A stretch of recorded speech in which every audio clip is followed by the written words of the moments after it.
Hello and welcome to our podcast for the LCK this week. I am here again, your host, William. With me is Brock. Welcome. And we're doing LCK on Tuesdays.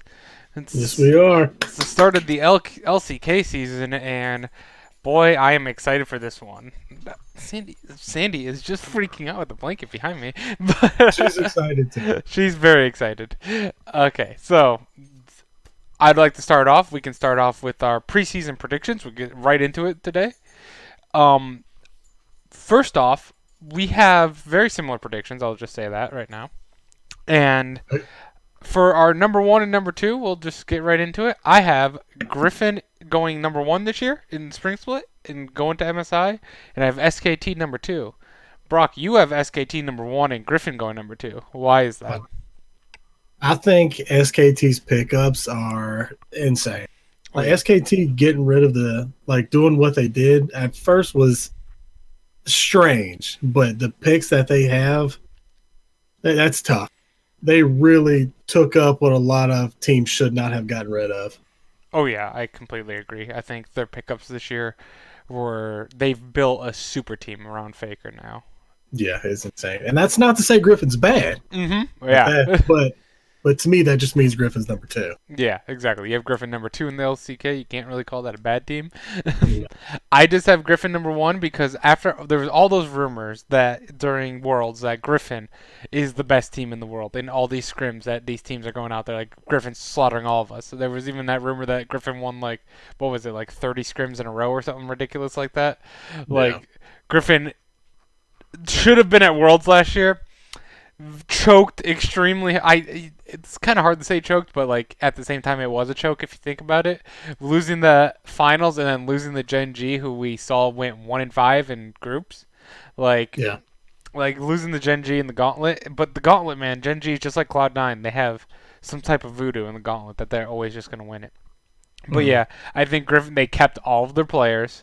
They did everything right that they wanted to. Like everything that they needed to do, they did. And I think that with a little bit more experience and maybe some hunger now that they saw that they were so close, but they didn't quite get there, but they know they have the talent now and they can be fully confident, I think they're going to win the LCK. I think they're going to dominate the LCK. I think outside of SKT, I really don't see any other teams standing tall against them, personally. Yeah, I agree. But I agree. we do have the other teams, which we both have here at 3 and 4. We both have KT number 3 and Gen G number 4. I think KT is still a strong team. They aren't the super team that they were built to win Worlds last year. They had Deft, Mata, Score, Smeb, UCal, and they were built to win Worlds. They ran into IG during a lane-centric meta, and they fought them for 5 games. That was probably the series of Worlds, really, honestly.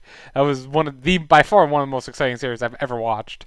And yeah, it was a great series. Yeah, even that base race in Game 3, like, seriously, like, amazing. Yep. But, again, the Worlds meta was all about your solo laners.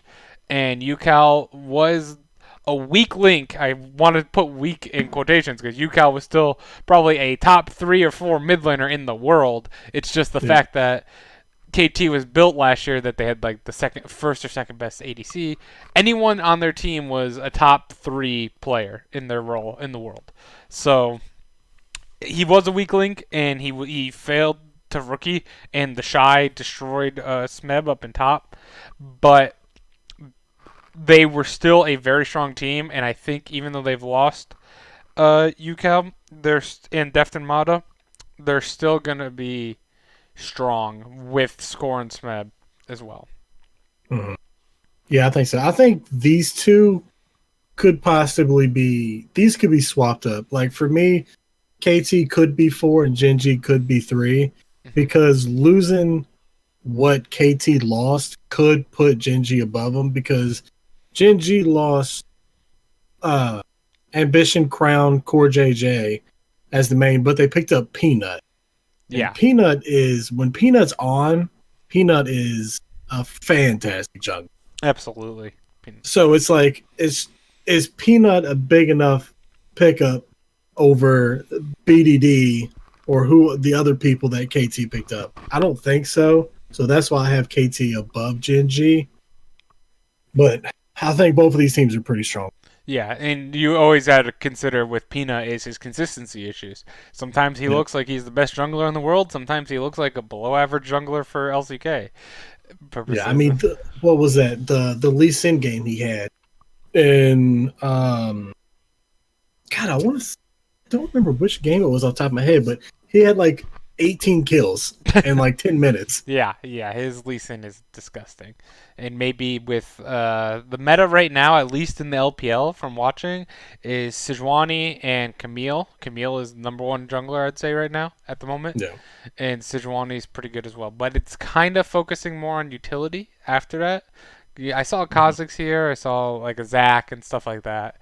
But hopefully, for Peanut's sake, it's more carries than supportive type junglers, because I feel like that's where he falls down, is where he's very good on the carries like Lee Sin and such, but when you play supportive tank like junglers without many mechanics to them, he doesn't do as well. So I think his mechanics are his best strength, so put him on something that he can showcase that. Yeah.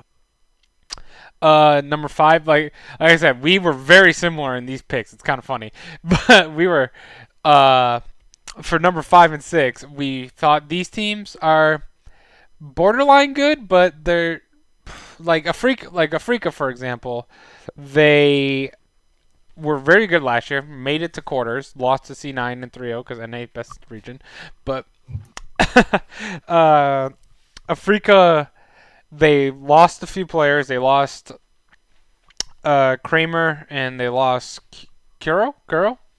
And, well, they only lost 2 starters. They lost Kuru and Tucson, which is their mid lane starter and their support starter. They also lost Kramer, though, right? Was Kramer not a starter? No, Kramer wasn't. Okay. Aiming was their starter. Okay. And but see, they also picked up Proud, and Proud was a support for Sunning last season. Oh, okay. Yeah, so they still have the pieces there. That's why I wouldn't put them down like where we have KZ, and we'll talk about Kingzone later, where they lost a lot of people, but they didn't. They still put pieces back in to be able to still be with potential to be decent, but there's also like a downside where they could be bad. Like they're a very middle of the road team, and I'd say the same for Damwon, where we don't like.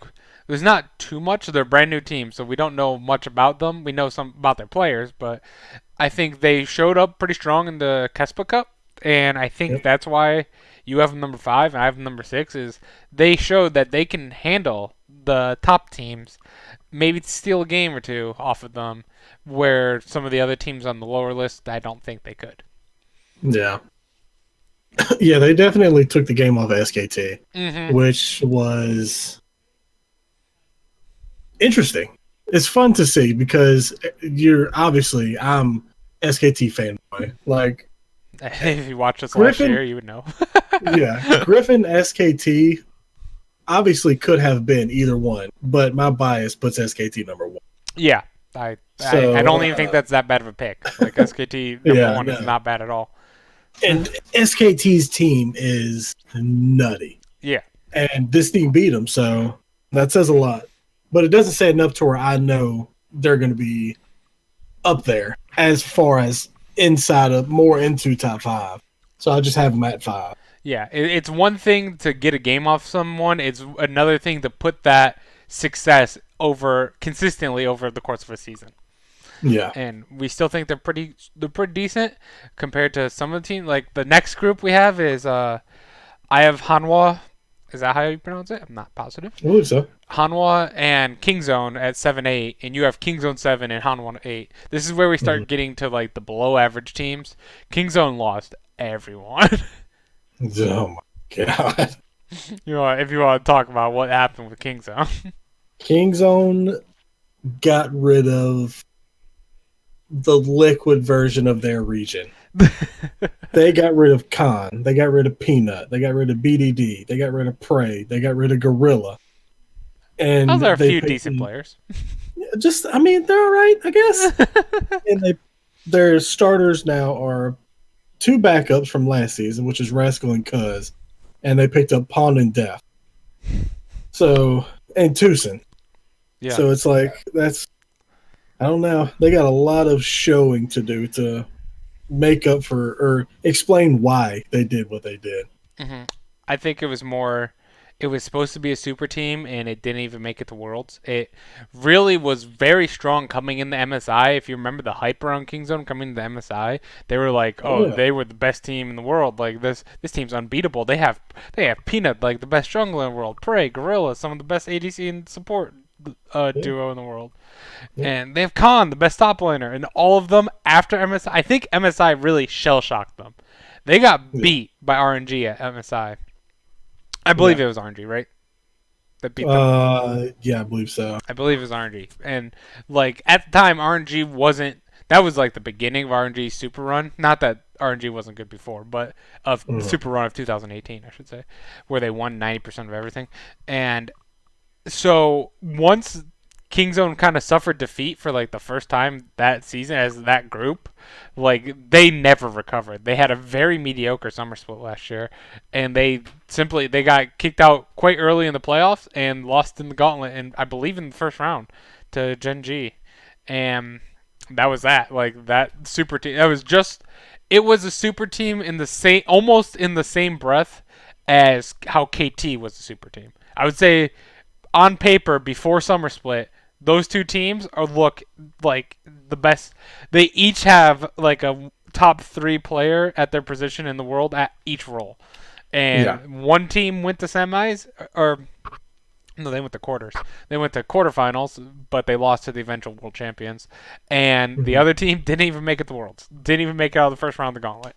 So, Yeah. and now they're way worse. They destroyed everything. I think it's a complete rebuilding stage for them, and they're just kind of seeing what they have, which isn't great to do in leagues like this because unlike NA and EU, they're not franchised. So hopefully, I'm assuming they're banking on being able to get that 8th or 7th spot or higher, Mhm. and because if not, they can potentially be kicked out of the league. Yeah. It's just to me, it's strange because last season their spring split they went 16-2. Yeah, yeah. So it's like I don't know, man. I just don't think getting rid of your entire team of great players was a smart idea. hmm I don't know for sure, but do you get kicked out if you like finish 10th in spring split? Like, is that like you have to play the game to stay in to come back to summer? I'm not positive on how that works, or if it's just at the end of the year. But Yeah, I'm not 100%. if it is, that would what an amazing 1 year review. Can you imagine just a year ago from that day, if Kingzone ends up in 9th or 10th and they're kicked out of the league, compared to 1 year ago where they were considered the best team in the world, 16-2, like you just said, just won the LCK, going into MSI as the favorite, and that would be just shocking to me. uh, I will move on while Brock's on the phone, but the next two games are Sandbox, or the next two teams, sorry, were Sandbox and Jin Air. Sandbox is another one of the new teams like Damwon, and sadly, Sandbox, I just don't. They didn't bring a lot of players personally for me, and I thought that I don't know, they just didn't perform well. And I don't see them being a strong team coming in. They could surprise me. I'm sure Griffin in Summer Split last year, people were like, oh, these are a bunch of new guys. We don't know any of them. They just got into the league. They replaced MVP or Kongdu Monster, I believe. And, like, they were good. Like, they had potential, but, they'd probably be an average team. And then they went on to be the best team in the league. And potentially, like, along with KT and Gen G for the Gauntlet in which Afrika. I could not think of Afrika there, but they went on to there. So Sandbox could do that. I would say it's highly unlikely. I don't think that type of event happens like quite often. It would be kind of weird. And Yeah. and then we have Jin Air. I have as 10. Brock has them as 9. Jin Air. They lost Teddy. They lost their top laner, the jungler. They lost everything, but they really lost Teddy. That's the important thing. Teddy Yeah. solo carried this team. They 1v9'd every time for this team, and now that they don't have him, it's going to be a very rough year for them. 100%. Ugh. That is such a terrible, terrible loss. They should not have. If anything, they should have done what SKT did, removed everyone else but him. Yeah, but now Teddy's on SKT. Yeah, and I mean their ADC now is Stitch, who is coming from Genray. Yeah, I do like Jira. I did like Stitch in Worlds, to be fair, but he's not.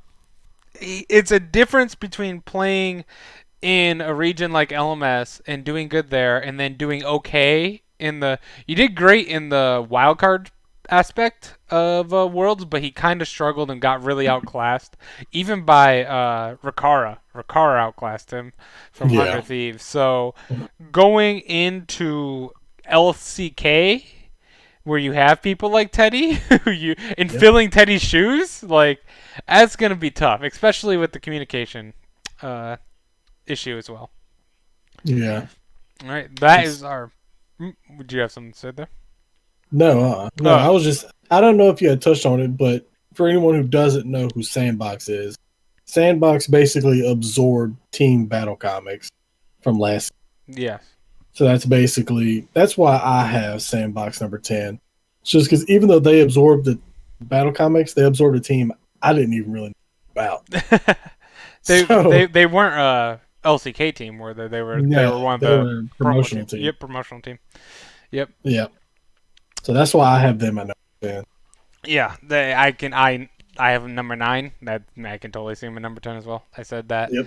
They could be Griffin, they could be all these teams that no one sees coming, but that doesn't happen. There's a reason it's a big story because it doesn't happen often. And I don't see it happening again. But they can prove me wrong. Yes, they can. All right. Would you like to get into our predictions then? Since we just went over our preseason picks and preseason power rankings, I should call them preseason power rankings more than preseason picks, because they're technically preseason. They're kind of the same thing if you think about it. But like after this, it'll be power rankings from here on out, like power rankings week 1, etc. Mm-hmm. Okay, let's move on to picks. Game number 1. Let me pull it up here so I get it correct.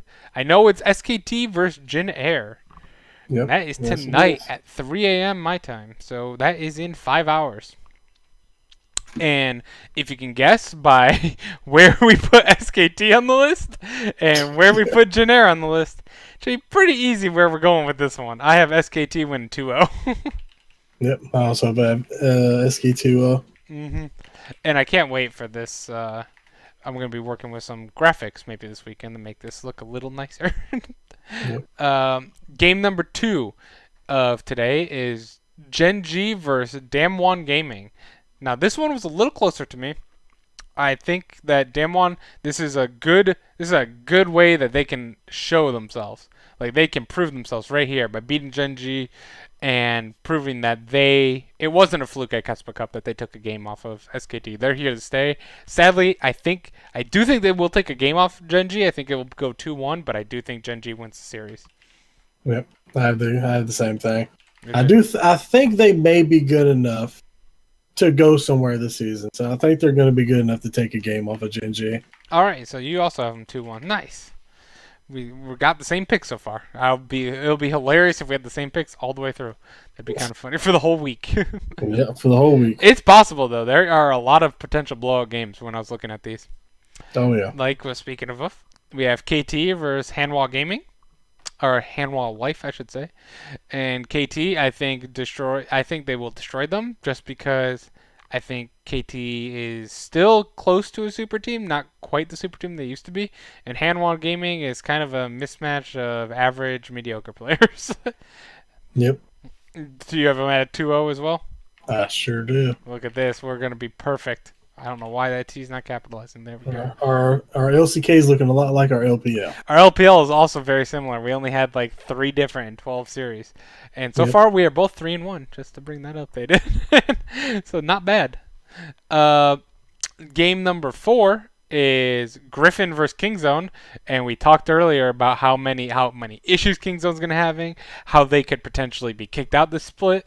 And then we talked about that team called Griffin that is potentially the best team in the world. So, I don't know about you, Brock. I have Griffin 2-0. I have Griffin 2-1. Ooh, you have 2-1. Yeah, I have Griffin 2-1. Okay, that's good. I still need to make something for that, for those predictions. I didn't do that yet. I'll do that on the graphic. It'll be better. I think Pawn and Depth they're good. So I'm relying on them to at least take A game. Yeah. just a game. Yeah. I mean, I don't see it happening personally. Like I said, I think Griffin outside of SKT will blow everyone out. Even possibly KT and Genji, they will blow out. I personally think might be the year for the Griffin. Like, Oh yeah. Friday we have series number 5, Genji versus Sandbox. Again, this first week I feel there's gonna be some big upsets either, or it's gonna be a very predictable first week. Let's say that. I won't say boring because first week of LCK I'm already excited for, but I will say it could potentially be predictable here. And I have Genji going against Sandbox, and I have them winning 2-0. Yeah. Yep. I have the same thing. 2-0. Look at that. We only have changed. We've only been a little bit different on our game selection, but we've always had the right series. People. So that means we're both going to do great or both do terrible. But if we both do terrible, we're going to have a lot to talk about next week because there's going to be so many upsets. Yeah, there's a whole lot of upsets. Like, I'm not mad at all about us having the same picks here because they're very, very predictable games, I think, personally. Yeah. Even like this next game. This one's probably one of the closer ones, honestly, that we've had. And this is SKT versus Afrika. This is probably the closest game so far of the week, and it's six series in. I still have SKT winning. I do have Afrika picking up one game, though. I have it 2-1. Exact same thing. I have Afrika taking the game as well. I think Afrika still has the pieces there that they can compete. Like I said, again, this is for Afrika and Damwon. I'm looking at them saying, it's not that I expect you to win these games. I expect you to take a game off them if you're going to show me that you can compete this year. If you get blown out in both these games, I'm going to think of you as like a lower tier team like Kingzone and Sandbox, and maybe not as bad as Jin Air, but you know. Yeah. Next game we have Saturday, game number 7, Damwon versus KT. I have KT winning this one 2-0. I think KT is strong enough for 2-0, even though, I just said that I think Damwon should be able to take a game off Genji. I'm okay with them getting swept by KT. I really think that's not that bad. It's bad for them, but like I don't think it's the end of the world. Yeah. Here comes the upset. Ooh, finally! I have Damwon winning 2-1. Nice. We have a difference. Yeah. I'm this happy. This is my upset pick. Nice. Thank you. You spiced it up a little bit for us. Yeah, this was my upset pick. Any reason why you upset it, or you're just feeling it in the gut? I just feel like they're gonna roll over Hanwha to the point to where I have a feeling they're gonna take the team lightly because not much is known about them, and I just think they're gonna win it. I think they're gonna come and take it. I'm assuming you meant KT instead of Hanwha. Yeah, well, I mean, KT is after rolling over the team they played the first game. Got it. Yep. Yeah, they're going to come into this taking it lightly. That makes sense. I was just confused. Griffin. I think Damwon is going to win game 1 and game 3. Yeah, that's. I'm excited. We have something different, and someone decided to take a bold action because I don't think I did this week. I took a bold one this week. You took one in the LPL. Oh, I did. I picked for any LPL viewers, I picked Sinu Dragon to beat Edward Gaming today 2-1. They lost the first game they only got one tower. They probably should have been perfect gamed. Second game they lost in 19 minutes, 20 something to 4. So that went real well as a prediction. That was not the pick. Wait to see that one go deep red for my power rankings next year. I'm very upset with or next week. Yep. All right, on the next game, series number 8. Griffin versus Jin Air. This should be obvious. Griffin has a very easy week, I think, with Kingzone and Jin Air. So absolutely. Griffin's going 2-0 in game, or 4-0 in game, 2-0 in series this week, I think. You have the same? Oh, absolutely. Easy 2-0 Mm-hmm. Uh, Next one is the last day. So two series on the last day, Sunday. Kingzone versus Sandbox. I have Kingzone winning this. This is the first close game I think of the week. It's not a good one. No, this is not a good one. I think you have Damwon KT being close, which I can totally see. I can totally see that. I think this Kingzone Sandbox is the first game that's really close, or first series that's really close. I keep saying game, and I have NA brain. Yeah. But Kingzone, I think, is going to win 2-1. I believe that they have enough there to at least beat the Sandbox team. But if this Sandbox team can prove me wrong, man, that's even worse news for Kingzone, personally, because I think that's one of the few teams that they're actually better than. Yeah. This game, I have Kingzone winning 2-1, which Same thing. I feel like Kingzone should win this 2-0. And if they lose the Sandbox, that's Red flags. That is not good. Red flags. That is not good at all. Especially if they lose 2 games to Sandbox, then that is all of a sudden you should be in full panic mode if you're a Kingzone Dragon fan, because they might not be a team in the LCK by the end of this if they're losing the Sandbox. Yep. All right, we got last game of the week. We got Afrika versus Hanwha. I think Afrika wins this one 2-1 is what I picked. I did not remember. So I have notes like me. I do have notes, but they were minimized. I think Afrika wins 2-1. I believe this one will be a closer series. As you can tell by my notes, I don't think it'll be that close where it could be an upset. I think Hanwha can prove it's more so Afrika's mediocre, so they make mistakes, and we saw them make a lot of mistakes against Cloud9. It's not the same team, but it's a worse team, and they made a lot of crucial mental mistakes against Cloud9. So I think because of that, they can't close out games cleanly. I think Hanwha can slip a game in there and win. Yeah, yep. That's what I have. I have Afrika going 2-1. All right, so we have 9 of the same picks. We had 10 of 12, and now we have 9 of 10 in our first 2 podcasts. we're thinking that just means we have the exact same thought process, and that means it's the correct thought process, right? It's 3-1 so far. It can't be that much. It can't be that bad. 75% pick rate at the moment. Yep. I would love to. I want to see after all like I said, like separated between our pick rate in LPL, LCK, LMS, blah, blah, blah. But I want to see like a total pick rate as well. It'd be kind of interesting if one of us can be like above 60% over every league combined.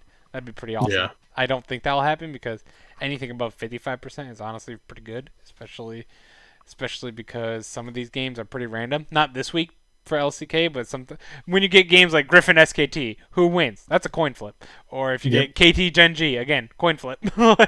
like so 55% pick rate is what I always go for. Just like my win rates, I try to aim for 55% or higher. But with that, I know that one is kind of short, but we don't have any highlights to show. We don't have any players of the week to show. So I think that's about it. Anything else that we need to talk about for LCK? No, we covered for the most part. We covered all of the roster moves and all that. We covered that in the preseason picks, and I think there's just so much chaos in the roster for LCK. LCK took it. It's too much. It's way too many rosters because we didn't really go over all of the moves. We chose the best teams, like the teams you should look for, and what changes were made to their team. Yes, where the LCK took losing before semis pretty bad, and they almost every team in LCK remapped their whole team for success. Well, some for success, some like Kingzone and Afrika, maybe not, but they got the leftovers. There's 2 teams who have with less than 4 roster moves. Yeah. And that's it. That's it. Every team remapped. Some of them, you can't all be winners when everyone's remapping. So that's why Kingzone is a loser. I would say Afrika is a loser when it comes to free agency. But you have huge winners in SKT. Huge winner in Griffin for just keeping all their players. And I think LCK should be very exciting to watch this year. I'm really looking forward to it. And with that, I'd say that's a wrap for LCK Podcast. We will be back tomorrow with our LMS predictions, and you can come tune in to us again at 10 p.m. like always. These podcasts are about 30 minutes long at the moment, but they will be longer once the weeks start because we can go over results, talk about highlights, plays, best players of the game, a lot more in-depth analysis. I can say there's not as much in-depth you can do when there's nothing to analyze outside of off-season. Yeah, these are the first podcasts for each region are going to be a lot shorter. There's not going to be much going on because honestly, there isn't much. Yep, exactly. Like, LCK gave us more to talk about than most regions until we get to NA. Yeah, just NA is our bread and butter. So we know, like I literally remember earlier, just to go on a tangent real quick before we wrap up, that I can name every player in NA. And I had them all memorized on every team and every position. So we'll get more detailed in NA. But after a week of games, we will be detailed as well on these. Yep. So with that, I think we are all set. You can follow us on Twitter at Support Esports. Follow us on Twitch at KingLinkFan, which is a little different, but or you can follow us on YouTube at KingLinkFan, where we post these podcasts after the show. So with that, I hope everyone has a good night. What do you want to say, Brock? I said if you're watching this on YouTube, don't forget to like, comment, and subscribe. Okay, you can do that. I don't like saying that, but go for it. I would appreciate it. All right, so goodbye. Goodbye.